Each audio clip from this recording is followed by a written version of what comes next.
Howdy folks, Halcorex here. Just doing an update here on the Musty Wargamers Oldhammer painting challenge.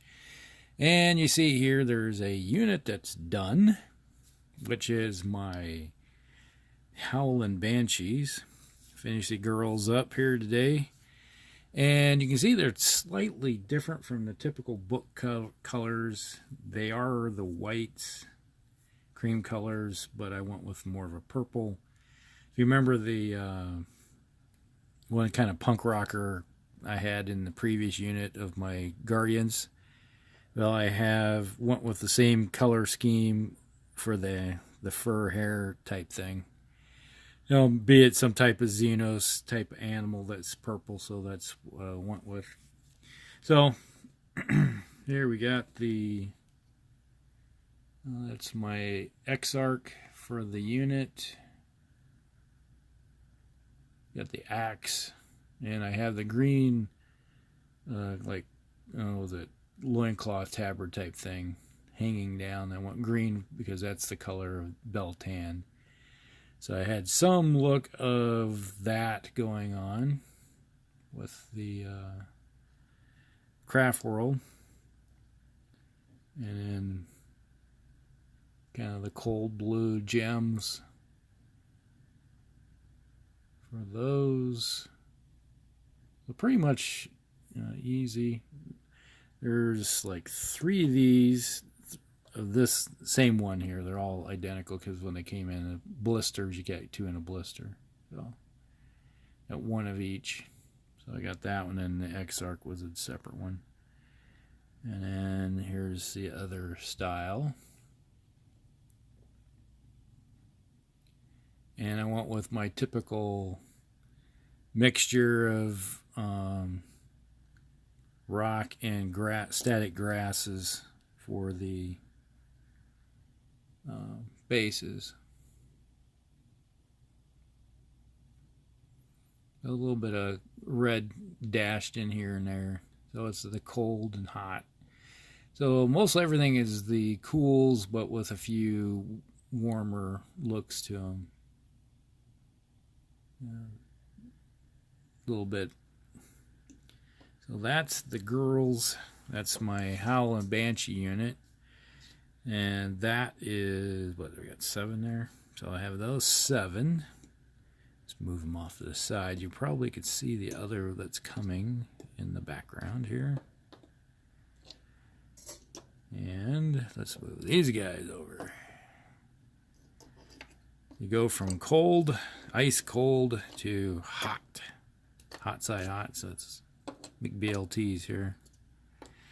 I got my fire dragon, so if you ever follow me over on Instagram, you'll notice that, I post pictures every once in a while of progress before I ever do a video. But here we got the one, there's my X-Arc for my fire dragons. We have the green tabard loincloth that goes with the Beltan, so honoring that for those. So a little bit of coloration. And then we have, these are the 2nd generation, I believe, of the fire dragons for the miniatures. So they got 2 of those. Where's the other one? Here we go. You can see they have the more of a curved helm, and the fusion guns are slightly different, and they have a little green hanging off to acknowledge the Beltan house. And then we have the old style ones. They get 2 blisters of those from back in the day.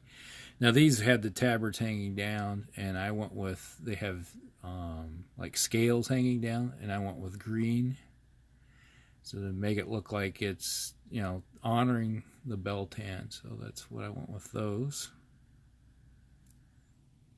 So we have that one, and then we got the other ones that are, so we had 2 of the other previous one, and then we have 2 of this one. And it has the little bandana type thing wrapped around his arm with the green, and then they have the tabard down below. And that is my 2 units I've worked on here. So I got those 2 done, and I've been working on these folks here. So I just got the base green down on them and a wash, Beltan wash, darken them up, and then I'm going to start working on them. Now the biggest problem I had was these guys are so front heavy that you'd actually set them down and they would just fall over. So what I did was I took some lead that I had from sinkers or shot, or however you want to call them, weights for fishing, and I took them and I mashed them flat and I glued them on. So a little hobby hack if you're a fisherman like me. So now they don't fall over. You got to put a lot of weight on them, really get some movement on them to actually make them fall over. So now we got them, a whole bunch of sinkers attached to them. So there's at least an ounce of lead attached to the base. That keeps them down. So that's the next project, and along with the I have my warlocks, started working on them. So the warlocks are getting close. I just have to start working on details, whereas I guess this was the that's the farseer of the group, and they're gonna have white like cloaks and then green robes. So Beltan colors, plain and simple.